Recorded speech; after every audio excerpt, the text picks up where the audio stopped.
Hello friends, welcome to my channel. आज मी तुम्हाला दाखवणार आहे क्रिसमस स्पेशल प्लम केकची रेसिपी। पण हा प्लम केक मी खूप हेल्दी पद्धतीने बनवला आहे, म्हणून रेसिपी पूर्ण लास्टपर्यंत नक्की बघा। तर प्लम केक बनवण्यासाठी मी इथे मुठभर काजू घेतले, मुठभर बदाम घेतले, मुठभर मनुके, मुठभर काळे मनुके, मुठभर अक्रोड आणि मुठभर टूटी फ्रुटी घेतली। त्याचबरोबर 10 ते 12 चेरी घेतलेल्या आहेत। काजू बदाम आणि चेरीला मी बारीक चिरून घेतलं आणि त्यानंतर सर्व ड्रायफ्रुट्स असे मिक्स करून घेतलेले आहेत। आता हे सर्व ड्रायफ्रुट्स मी एका कपमध्ये टाकून त्याचं मेजर केलं, तर इथे पूर्ण टोटल हे 1 कप ड्रायफ्रुट्स इथे रेडी झालेले आहेत। तर आपल्याला या प्लम केकसाठी इथे 1 कप ड्रायफ्रुट्स लागणार आहेत। प्लम केक मी इथे साखरेपासून न बनवता गुळापासून तयार करते आहे। तर मी इथे अर्धी वाटी गूळ घेतलं होतं। एका पॅनमध्ये मी हे गूळ टाकून घेतलं, त्यानंतर त्यामध्ये मी 2 चमचे पाणी टाकून घेतलं आणि मग गॅसची फ्लेम ऑन केली आणि ह्या गुळाला छान असं विरघळवून घ्यायचं आहे। गूळ चांगलं मेल्ट करून घ्यायचं आहे। तर गूळ जास्त आपल्याला कडवायचं नाही आहे। जसं गूळ मेल्ट होईल ना, त्यानंतर लगेच जे 1 कप ड्रायफ्रुट्स होते ना, ते मी या गुळामध्ये टाकून घेतले। ह्याला चांगलं मिक्स करून घेतलेलं आहे। ड्रायफ्रुट्स गुळामध्ये टाकल्यानंतर गॅसची फ्लेम लगेच बंद केली आणि मी ह्या मिश्रणाला थंड व्हायला बाजूला ठेवून टाकलं। प्लम केक बनवताना आपल्याला मेजरमेंट खूप महत्त्वाचं आहे। मेजरमेंट जरा पण चुकलं तर प्लम केक खराब होऊ शकतो। जर तुमच्याकडे मेजरमेंट कप नसतील तर त्याऐवजी तुम्ही एकाच वाटीच्या मदतीने मेजरमेंट करून साहित्य घेऊ शकता। आता हे गूळ आणि ड्रायफ्रुटचं मिश्रण थंड झाल्यानंतर मग ह्याच्यामध्ये मी अर्धा कप इथे संत्र्याचा ज्यूस टाकून घेतलेला आहे। फ्रेश संत्र्याचा ज्यूस तुम्हाला घरामध्ये बनवायला कंटाळा आला असेल तर तुम्ही टेट्रा पॅकमधले जे ज्यूस आयतं मिळतं विकत ते सुद्धा वापरलं तरीही चालेल। फक्त एवढंच काळजी घ्यायची आहे की गूळ गरम नकोय, गूळ थंड झालेलं पाहिजे। गूळ थंड झालं असल्या कारणाने मिश्रण थोडंसं स्टिकी झालं आहे, पण त्याला व्यवस्थितपणे ह्या ज्यूसमध्ये मी ते मिक्स करून घेतलेलं आहे।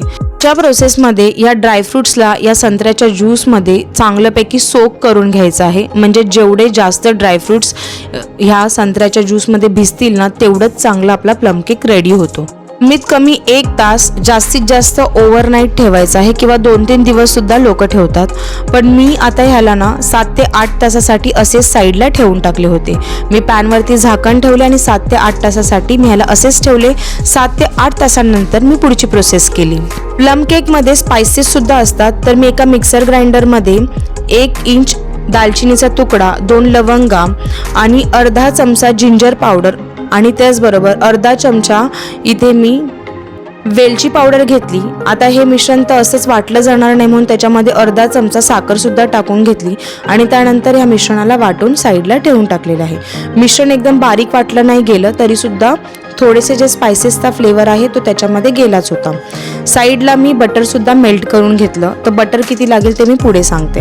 माझे सर्व इन्ग्रेडियंट्स इथे रेडी झाले होते। आता मी हा जो केक आहे तो कढईमध्ये बनवत आहे। तर एक कढई ठेवली मी गॅसवरती, गॅसची फ्लेम हाय ठेवली, कढईमध्ये एक स्टँड ठेवला आणि त्यावर झाकण लावून 15 ते 20 मिनिटासाठी कढईला प्रीहीट करून घेतला हाय फ्लेमवरती। आता त्यानंतर मी एक केक टिन घेतलेला आहे। इथं हार्ट शेपचा केक टिन घेतलेला आहे। केक टिनमध्ये थोडंसं बटर टाकून मी ब्रशने त्याला सगळीकडे ग्रीस करून घेतलं आणि मग मी हा केक टिन रेडी करून साईडला ठेवून टाकला। आता मी इथे एक मिक्सिंग बाउल घेतला। मिक्सिंग बाउलमध्ये 1/4 कप म्हणजेच पाव कप मी इथे दूध घेतलेलं आहे। दूध इथे थंड गरम न घेता रूम टेम्परेचरवरचं घ्यायचं आहे। त्याचबरोबर मी पाव कप इथे मेल्टेड बटर, म्हणजे जे बटर मेल्ट करून घेतलं होतं ना, ते घेतलेलं आहे। आता या दोघांना चांगलं मी इथे मिक्स करून घेतलं। त्याचबरोबर ह्याच्यामध्ये मी अर्धा चमचा व्हॅनिला एसेन्स टाकलेला आहे। व्हॅनिला एसेन्स नसेल, नाही टाकलं तरी पण चालेल, कारण की सगळे स्पायसेसचे वगैरे त्याच्यामध्ये फ्लेवर, परत आपण वेलची पावडर टाकली तर त्याचं फ्लेवर येणारच आहे, पण टाकलं तर केकला अजून जास्त चव येईल। आता सगळे वेट इन्ग्रेडियंट्स मी टाकून झाले। आता ड्राय इन्ग्रेडियंट्स टाकते।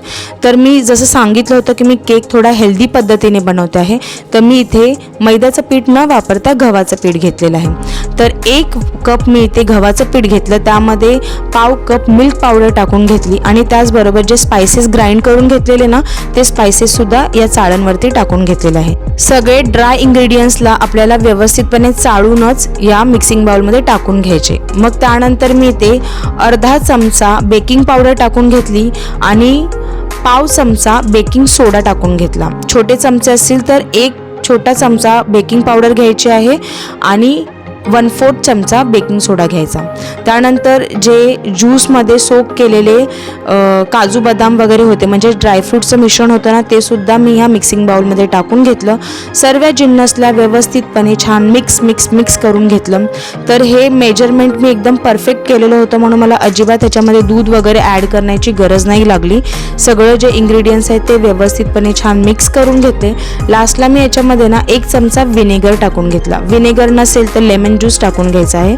पुन्हा एकदा सर्व इन्ग्रेडियंट्सला छान मिक्स करून घ्यायचं. आता पुढच्या प्रोसेसमध्ये जरा पण टाइमपास न करता हे केकचं सर्व मिश्रण फटाफट केक टिनमध्ये टाकून घ्यायचं आहे. जर का तुम्ही तुपानी, तेलाने किंवा बटरनी केक टिनला ग्रीस नसेल केलं तर ॲटलिस्ट त्याच्यावरती बटर पेपर तरी लावा.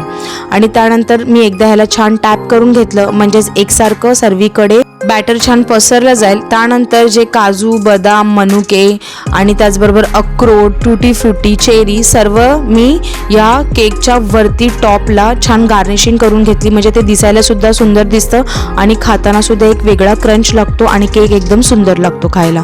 आता 15 ते 20 मिनटं झाल्यानंतर मी या कढईवरचं झाकण काढलं आणि त्याच्यावरती हा जो केक टिन आहे तो स्टँडवर ठेवून घेतला. अर्ध्या तासासाठी गॅसची फ्लेम हाय ठेवली. अर्ध्या तासानंतर मी गॅसची फ्लेम मीडियम ठेवली आणि 15 मिनिटे अजून ह्या केकला होऊ दिले. टोटल 45 मिनटं मी केकला होऊ दिले. 45 मिनटानंतर मी कढईवरचे झाकण काढले. टूथपिकनी एकदा सर्व बाजूला चेक करून घेतलं. जर का टूथपिक क्लिअर निघाला तर म्हणजेच तुमचा केक रेडी आहे. टूथपिक क्लिअर नाही निघाला तर केकला अजून 15 मिनिटे ठेवायचं आहे. आता केक एकदम थंड झाल्यानंतर त्याला मी डिमोल्ड करून घेतलं आणि बघू शकता केकला सुरेख असा कलर आलेला होता. मग मी ह्या केकला थंड झाल्यानंतर कापून घेतलेला आहे आणि मस्त हा जो क्रिसमस स्पेशल प्लम केक आहे त्याला छान एन्जॉय केलेला आहे. तर ही रेसिपी घरात नक्की ट्राय करून बघा. रेसिपी कशी वाटली ती मला कॉमेंट सेक्शनमध्ये नक्की सांगा. रेसिपी आवडली असेल तर चॅनलला लाईक, शेअर, सबस्क्राईब करायला विसरू नका. थँक्यू.